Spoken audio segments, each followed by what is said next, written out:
أعوذ بالله من الشيطان الرجيم. بسم الله الرحمن الرحيم. الحمد لله رب العالمين، والصلاة والسلام على سيدنا محمد طب القلوب ودوائها وعافية العبدان وشفائها ونور الأبصار وضيائها وعلى آله وصحبه وسلم تسليما كثيرا. آمين. تبا مسربا أنا فولي بكتر أو بلا جلما دانتي فولي منا أنت لنا هير لامي الله سبحانه وتعالى دلي على كان شي هير لا على كسوابني ما لاتي عن بلا جل أم باو فو دانتي فولي منا كاتا سيتي مغو فولو فو مغو لابان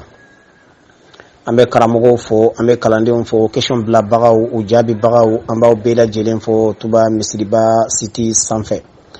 ni otemena ka boyeno ambe ay ala kira bonna shirifuni qurayshu anga foli be katar bela jelen ma question bla bagaw fi ko karamogo hadisa karamogo qur'ana karamogo ambe bela jelen fo ni otemena ka boyeno biro ko namogo ambo bela jelen fo dante foli mina misriba city sanfe city be walanda no be boli kata yoro yoro anga foli be kata obela jilema ambe duwaw ni abolo ka duwaw ke aw fanaye Allah subhanahu wa ta'ala ka ambela jilen ka duwaw jabi alaka ya fama aywa ka anga junubu kuma bana misema ambora min kalama amabo min kalama Allah subhanahu wa ta'ala ka bela jilen ya fa bagay alaka limaniya di ama kan kalimaniya udafa alaka anga nyini fion ke soro fenye jihamini la rahami haminan ko be mogo mola mun taye ce ko de alaka ce no ya uye min taye muso ko de alaka muso no ya uye mun taye sugu gele ya ude alaka sugu no ya ka fonne ke min taye papier ko de alaka ka papier ko no ya min taye barada ko de Allah ka baran no ya otigira mogo minum be kasud la alaka boda ni mandi umma minum be banad landi la Allah subhanahu wa ta'ala ka kenya di anuma minum taye den ko alaka den duma minum taye doni ni ko alaka don do anuma alaka bela jelen kala ni sabati minun tay fengo fenye anga bangi bawo ambambatu ala ko hina ko khabran noro ka bada dalil no ya ubela jilin ya rabbe ambangi ba minun fana be balula ala ka shini kene di annuma ala ka utafanga di amma ala ka lanyinu sabati ji an lahara ni ote menaka boyno antum famanaka walanda di ka sababu yake darurawi aywa fiqhu walanda no anya blaw don anya fardaw bela jilin fo hakilla fam yasur la ola bi walanda femi bambolo suina oye aywa sunawde saliji sunna awdena o ka kalande Ahmad Tamba Sila Tuba Majura saliji sunna amina kuma olude kampi anye farda fo awye ango farda e wolon vlani a wolon vla anya wala wala ka kelen kelen bela jelen taka kuma ka bon shina mimba mbulu o sunna ufanaye kuma na farda yi min cheni bole ka saljiti nya fika sigaka Allah suri salle isallaka koro ibisigaka me sunna no cheni bolo aywa yani ka sali ni bora kalama iban labe ika sali kofe ni hakil jigina la ka fo janto masuna gla ayi iti sege ka sali kame ibe seginka yoro in labe aywa sali wakati were natoy okuma anyemi fo fardala olde fardawi amena sunna fana dantike ambe ala dil femuna ko yeka dina informe ci ko nyumandi ankelen kelen be la jelema sunan al-wudu'i kam sunan al-wudu'i wa ma hiya ako salji sunna ye joli de don ani jumeni jumende don salji sunna joli de don ani jumeni jumende don samanin ako asuna be la jelin sheginde anya fo ko farda e wolon vla anyo fo ka dantike okuma na sunna fana o sheginde asuna shegin وهي غسل اليدين تغفلا كولي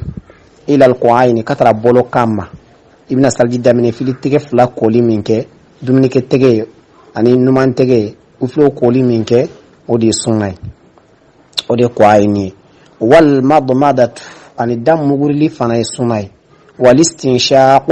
كجيدو نونا او فناي سوناي والاستنشار كجيفي كبونن كوننا او فناي سوناي ya famia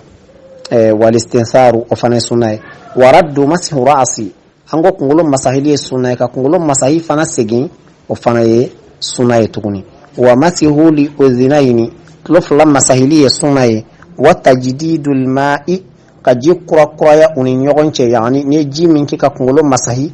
kana fo kibi o ji kelenke ka lofana masahila ibi ji kura de tatuni ko fana ke ka lofana masahi o fle jikura min talini o ifana sunai wa tartibul faraid ka fardaw tugu nyogona ni fana sunai o kuma na ni sunna shegini o kumana nin ye suna 8 ye. Ayiwa an bɛna walawalali kɛ a kelen kelen bɛɛ lajɛlen ma. An ye suna 8 min fɔ sisan, an bɛna bɛɛ ta kelen kelen ka walawala yasa faamuya na sɔrɔ a bɛɛ lajɛlen na. Takallum ala ghasli al-yadayni ila al-ku'ayni. An bɛna kuma bolo koli ka tara bolo kama, bolo jumɛn koli. Ni bɛna salji daminɛ fili tɛgɛ 2 koli min kɛ dɛ. Voilà, laɲini o de o ye ku'ayni, o koli ye sunna de. Yusannu ghaslu al-yadayni. Ako tɛgɛ 2 koli u y'o kɛ sunna ye ila al-ku'ayni ka tara bolo kama. Ya faamuya, ka tara bolo kama. Qabla idkhalihima, ka ko bolo 2 doni ye fili ina e jiminan kɔnɔna. N'a sɔrɔ i bɛ ka salji ta jiminan dɔ la, mina ye datugulan t'a la, i sigilen bɛ ka boîte dɔ de b'i bolo, i bɛ ka salji ta o de la, walima tasan dɔ de falen b'i bolo ji la, i bɛ ka salji ta o la. Ni bi yani k'i tɛgɛ don ji kɔnɔna na, i b'i tɛgɛ 2 ko fɔlɔ ka minan da jɛngɛ k'i tɛgɛ 2 ko k'a saniya fɔlɔ siɲɛ 3. O koli min filɛ k'i bolo de o ye sunna ye. Fa in adkhaluhuma, ako ni kunyi bolo 2 ladon fili ina minan kɔnɔna na, wa ghasalahuma fihi, iyo 2 bɛɛ lajɛlen ko minan de kɔnɔna na, i tɛgɛ 2 yɛrɛ kujuba ji kɔnɔna na k'a ko ala, lam yakun atiyan bi sunna, o b'a yira k'i mana ni alakira ka sunna ye dɛ, nin tɛ sunna ye. Mais ni a y'a sɔrɔ ko tisale de b'i bolo, o kumana i bɛ tisale da jɛngɛ dɔrɔn k'i tɛgɛ 2 ko. Bon ni minan fana de b'i bolo, ka sina k'i bolo kujuba ka jigin minan kɔnɔna na, i ye sunna tɔ in dɛ, i kan k'a da jɛngɛ de, ayiwa ka ji soli k'i tɛgɛ 2 ko. Wala yamtani'u idkhaluhuma fil ina'i illa bi 3 shurutin.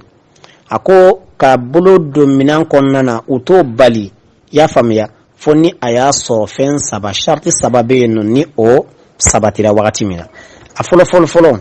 an yakuna lima'u qalila, ji ka kɛ ji fitinin i bolo, ka aniyati wudu'i, i n'a fɔ salji mina ji, saljita ji, wa ghusli ani janaba ko ji, o ji ka dɔgɔn.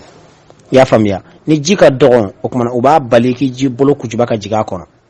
Masalan e bɛ ka ko de la, walima piscine de b'i bolo, i bɛ ka ko o de la, o ji ka ca.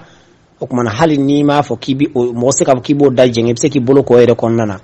Wa an yumkinu al-ifraghu minhu, ya faamuya, a ka sɔrɔ fana i bɛ se k'a bɔn ka bɔ a la. Ya faamuya, i bɛ se ka i bolo ko hakɛ min na, i bɛ se ka o soli ka bɔ a la. Wa an yakuna ghayra jarin, a kana kɛ ji bolili, a ka kɛ i fana ye ji ye, ji min bɛ ka boli. Ni ji bɛ ka boli, o kumana i b'i bolo don o kɔnɔ, wajibi de don, o se ka kɛ k'a fɔ k'i bɛ minan da jigin walima fɛn wɛrɛ, olu t'o la quoi.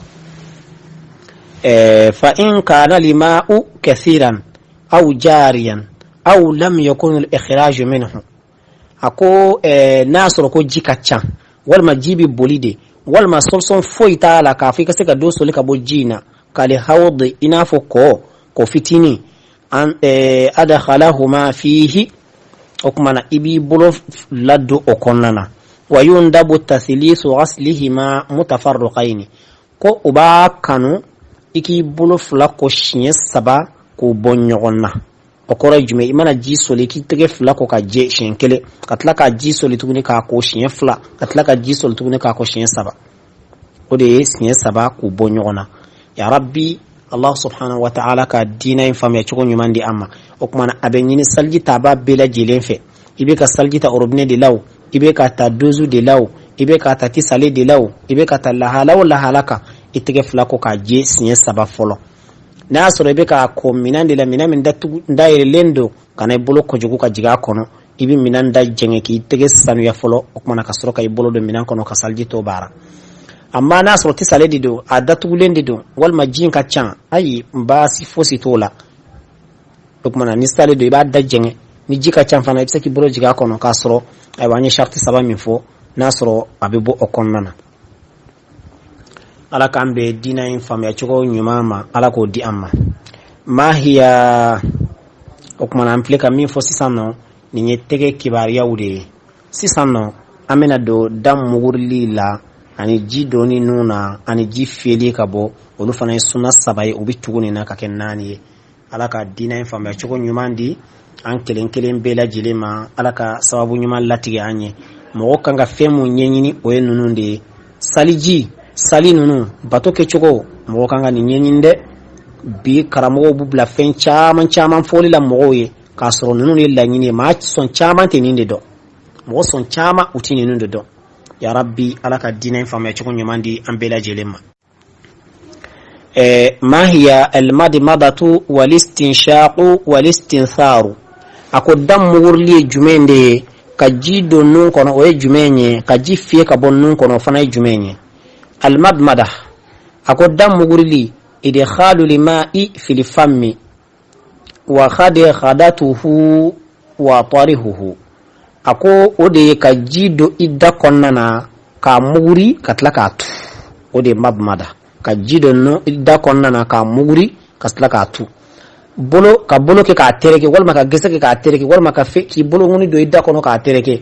ay o mafo yan folo o fana kilibina nga lanyini mu yanno ka jido daire kono dro ka muguri ka bon o de kiri photo fleni amma munye ka tereke o fana kilibina insha Allah amina ofo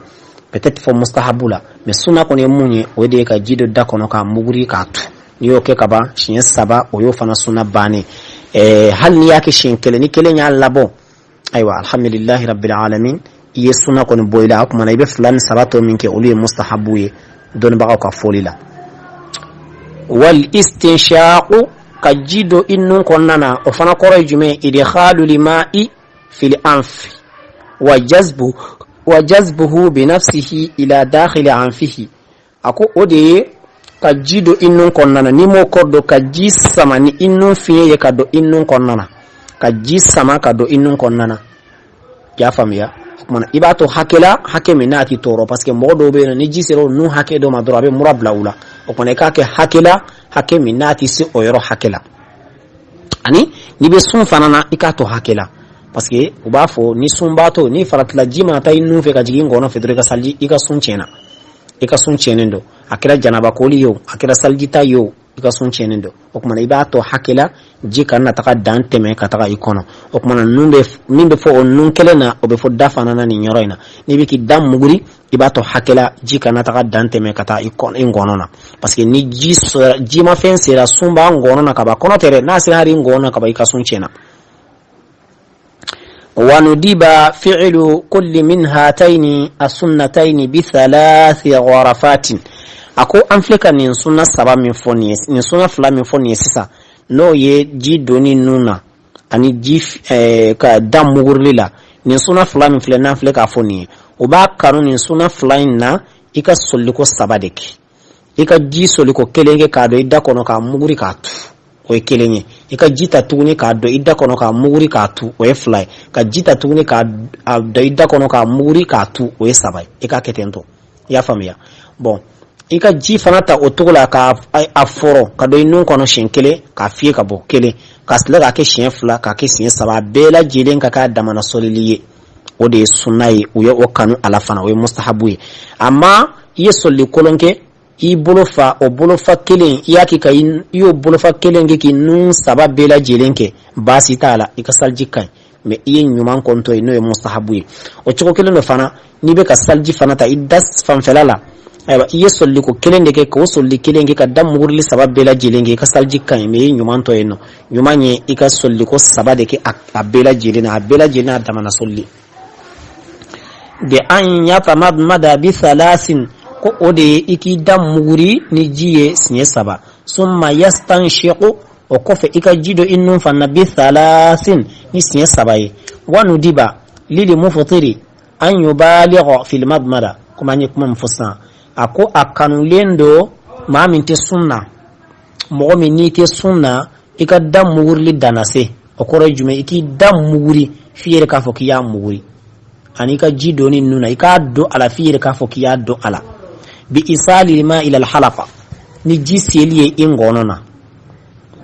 wa bil ahara isaluhu ila al anfi akonka mun ko ni ko yere sa ode ka jilla se innun konnana wa kurihat li mubalaghatu lisaimi li alla yufsida sawmuhu ako ya koni ya sumbagato koni o kaddana selike yani ka jido annuna ani addala ka ke hakila fotumaddo akanna kasunga na takachi fa in balagha ni ala yake koni ko ji sera ingonona ji keto innuna walma iddala fatarasi ingonona wasala alma'u jisira ila alhalaq katrangono ma wajaba alayhi alqada'u sunjudu salabeke wajibiye sumbagato kan ni nyoroina walistinsaru kajifie kabo dafu alma'i binafsihi ako ode kajifie kabo ni nunyere finye ma'a wada'i isbu'i ode ka ibulungoni fla ko bla innu sanfelala asbabati wal ibhami ibulungoni kuma ba ani ika jase ibulu numan bulu min yadihi al-usra yusra ni numan bulu ala anfihi innu sanfala fa kama yaf'aluhu fil imtikhatihi kuma ina fo ibe muraffi chugumna ka imtikhati ina fi muraffi chugumna kuma ibe bulu da innu sanfe imbulungoni kuma ba ani ijasiri bulungoni ibo da innu sanfala la kuma ka fiye ka bo kuma ina fo mo me ka muraffi kuma ni fana de jifili ka bonnuna o chogoyai ya rabbi ambe Allah subhanahu wa ta'ala dili akadina in fam ya chogo nyumandi ambela jelemma amena kuma bolo sunna mimbe wajibiya ni sunna nani mi anfle kafo mimbe wajibiya olukan sisan amena odefo ma hiya al-madmadatu wal-istinshaqu wal-istintharu akodam mugurli jumende kaji donnun kono o jumenye kaji fie ka bonnun kono fana jumenye al-madmada akodam mugurli idkhalu lima'i fil fammi wa khadatuhu wa tarihuhu ako ode kaji do idda konnana ka muguri katlakatu ode madmada kaji donno idda konnana ka muguri katlakatu bolo ka bolo ke ka tereke walma ka gese ke ka tereke walma ka fe ki bolo ngoni do idda kono ka tereke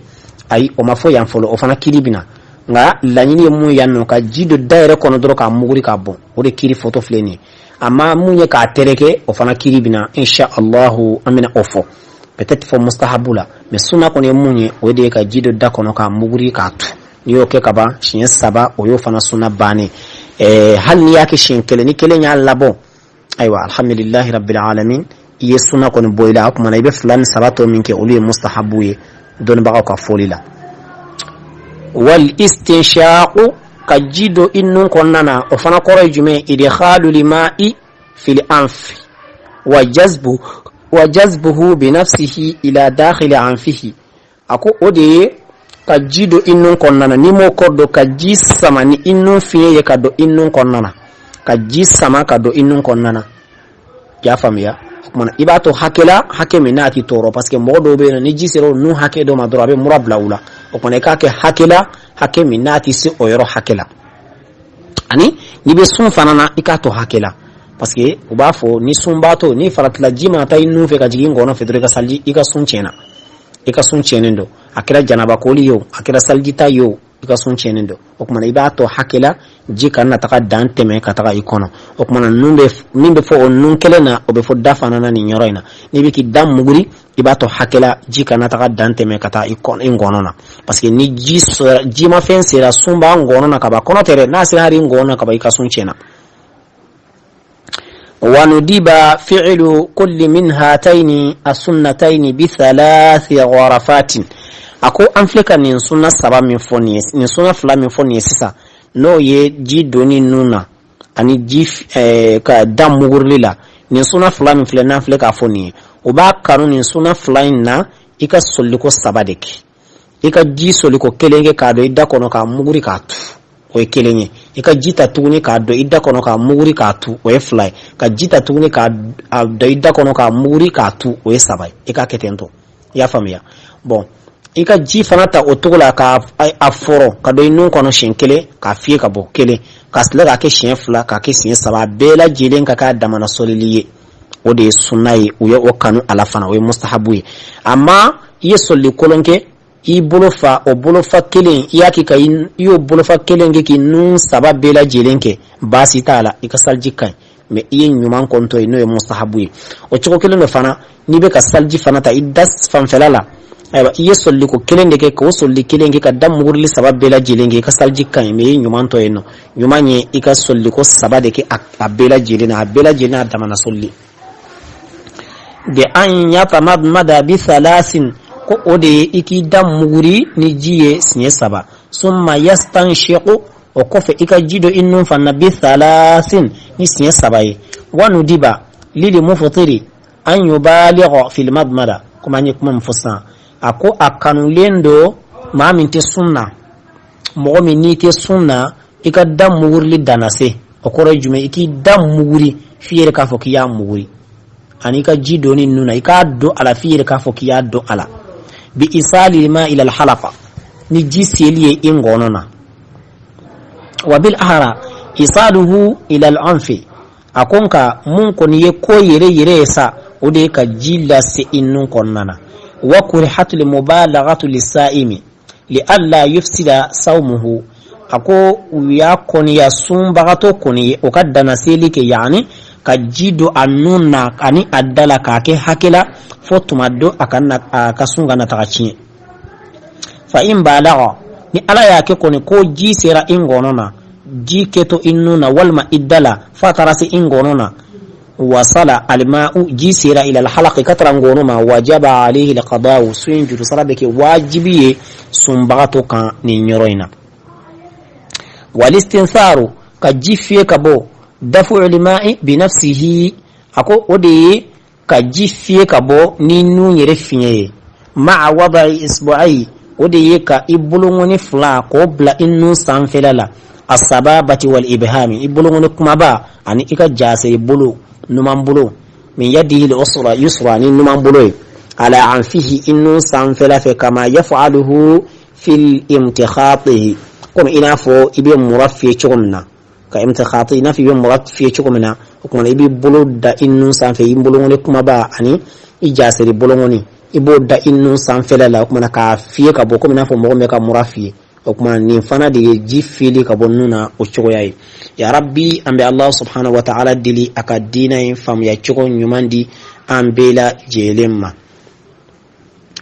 amena kuma bolo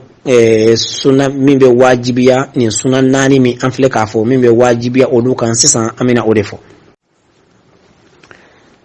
ما الذي يجب في سنن الأربع الأولى أنفلك السالجي سنن ناني فلو من فوني بسانيا إلى بيلا جلين شيغين دي ناني فلو من بواجبية الناني فلو إنا غسل اليدين تغف لقولي إلى القعين كتربلو كما والمضمضة أن الدم مغرلي والاستنشاق أن جيدوني نونا والاستنثار أن جيفيلي كبو لابد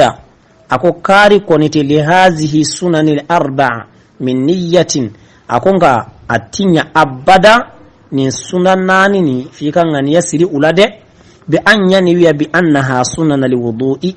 ko odi ika ngani yasiri ka foni fil saliji sunna odi iko ngani yata kona yani ibika bara minke ka kiri don ko saliji sunna dedo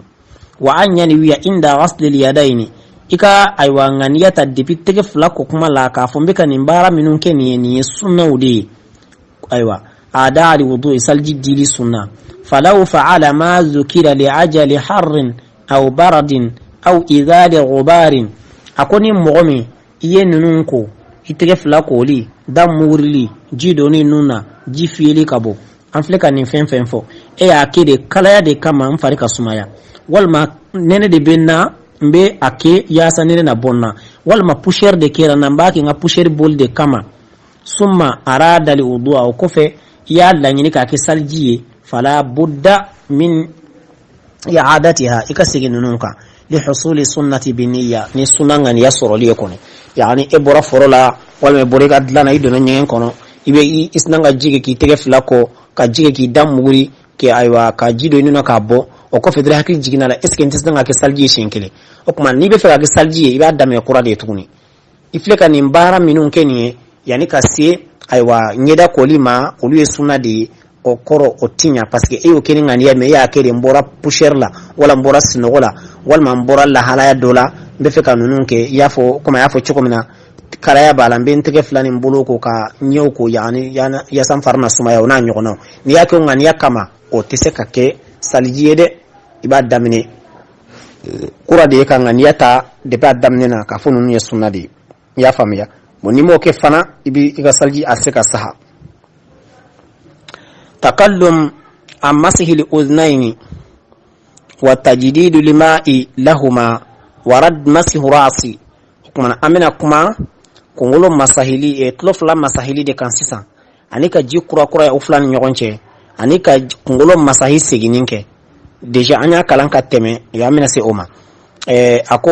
yamsahu zahirahuma wa ibhamaihi bi ibhamaihi wa batinahuma bi sababatai ako tlofla kofela ni bolu masahi ibolu masahi ni bolongoni kuma ba de bolongoni kuma ba ibode ke ka olu masahi amma tlofla kononana okuma ibika jasiri bolongon de ke ka olu fana masahi summa yaj'alu sababataihi fi simakhaihi ako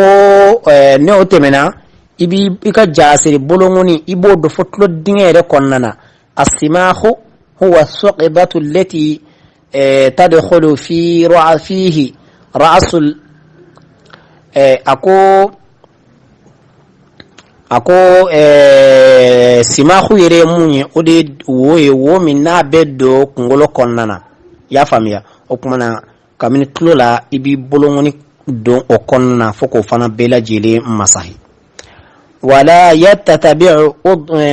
uduna al-uznaini kama yusannu tajdidu ako utilla batulike sunfela aywa tlofla yede komi ubake sunay chogomna ka ji kura kura uflan nyogonchi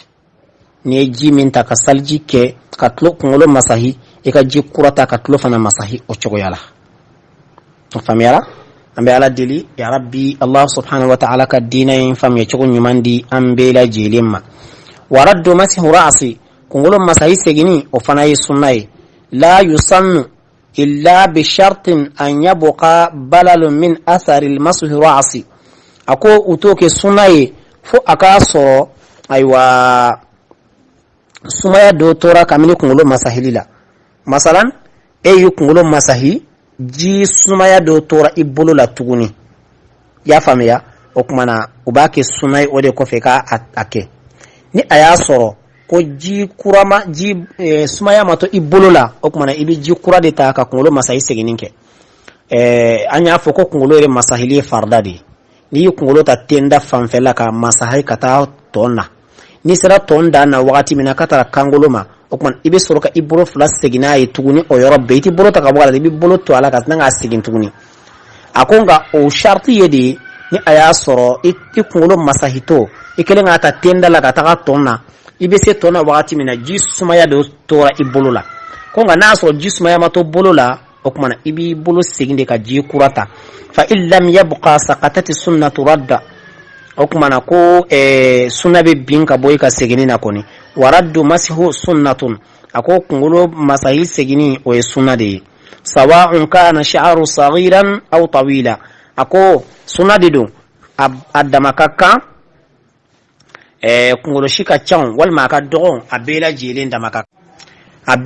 da makaka ko kuma na ko ni ji tora de ibi masalike ni ji mato ko kuma na ko sunna be binka boy ka we do ka fochi do ko ayibi ji ko de ta kala sigi ko kuma na khilafan liman fasala bayna ash-sha'r ako ni yefongo nyonyali mai mami aywa ni okungolo shi ani aywa do difference ke kungolo shi no nyogonche faja'ala raddu fihi wajiban do yes kungolo segininke wajibi de wa bayna qasirihi ani asrunyani nyogonche فجعل رد فيه سنة حكمنا ويسجنينك سنة أدلا أما على دلي الله سبحانه وتعالى أكادينا ينفهم يشكون يماندي أنكلين كلين بلا جيلما سيسانو أمنا كما ترتيب فرائض الأربعة الممسكة بلا يعني أما جواني على اللاتك inshallah ga domere yiranna amena kuma nunun fanaka ya sa ana sika wala li badi alifanana inshallah me ala dili Allah subhanahu wa ta'ala ka dina yin fam ya chugo nyumandi ambela jilima alaka sababu nyumanke ambela jilinyi alaka herake ambela jilinyi anye sunna